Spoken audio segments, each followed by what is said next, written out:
खबरें चर्चा में कि अपने आज के इस सेगमेंट में हम बात करेंगे समान नागरिक संहिता और भारत के लिए इसकी आवश्यकता पर। समान नागरिक संहिता पूरे देश के लिए एक समान कानून के साथ ही विभिन्न धार्मिक समुदायों के लिए विवाह, तलाक, विरासत और गोद लेने आदि विभिन्न सामाजिक क्रियाकलापों में समानता लाने का प्रावधान करती है। भारतीय संविधान के अनुच्छेद 44 में नीति निर्देशक तत्वों के अंतर्गत यह प्रावधान है कि राज्य पूरे भारत में नागरिकों के लिए एक समान नागरिक संहिता सुनिश्चित करने का प्रयास करेगा। क्योंकि उक्त प्रावधान राज्य के लिए बाध्यकारी नहीं है अतः सरकार की ओर से इस क्षेत्र में विशेष प्रयास नहीं किए गए हैं। किंतु हालिया वर्षों में देश में समान नागरिक संहिता को लागू करने की मांग जोर शोर से चल रही है। भारत में वर्तमान में समान नागरिक संहिता की स्थिति पर गौर किया जाए तो हम पाते हैं कि अधिकांश भारतीय कानून सिविल मामलों में समान नागरिक संहिता का पालन करते हैं, जैसे भारतीय अनुबंध अधिनियम, सिविल प्रक्रिया संहिता, विभिन्न दंड कानून, संपत्ति अंतरण कानून आदि।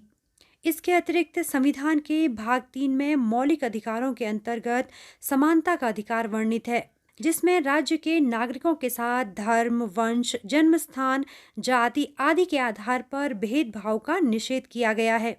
हालांकि कुछ अपवाद भी हैं, जिसमें कुछ वर्गों को समान अवसर दिए जाने हेतु विशिष्ट प्रावधानों का प्रबंध किया गया है।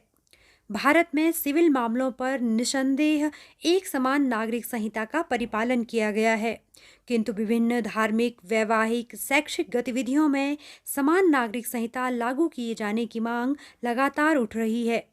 हाल के वर्षों में विभिन्न न्यायालयों ने अपने निर्णयों में यह कहा है कि सरकार को एक समान नागरिक संहिता सुनिश्चित करने की दिशा में प्रयास करना चाहिए।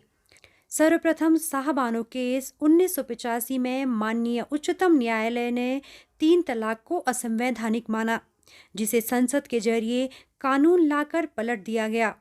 वर्ष 2017 में शाहबानो केस में पुनः 3 तलाक को असंवैधानिक माना गया।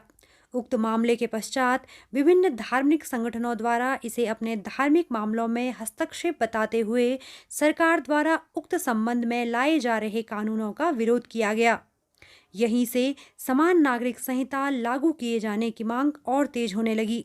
समान नागरिक संहिता का उद्देश्य महिलाओं और धार्मिक अल्पसंख्यकों सहित संवेदनशील वर्गों को सामाजिक सुरक्षा प्रदान करना है।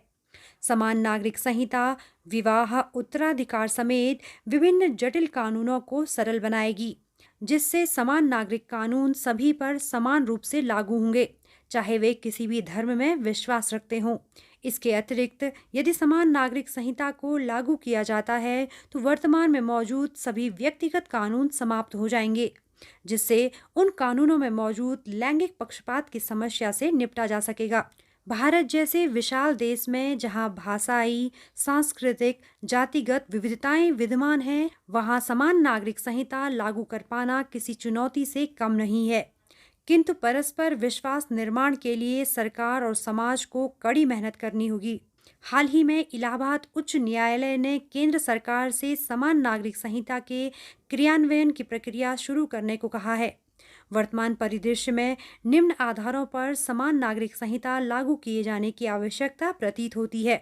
समान नागरिक संहिता परस्पर विरोधी विचारधाराओं वाले कानूनों के प्रति असमान निष्ठाओं को दूर करके राष्ट्रीय एकता के उद्देश्य में मदद करेगी।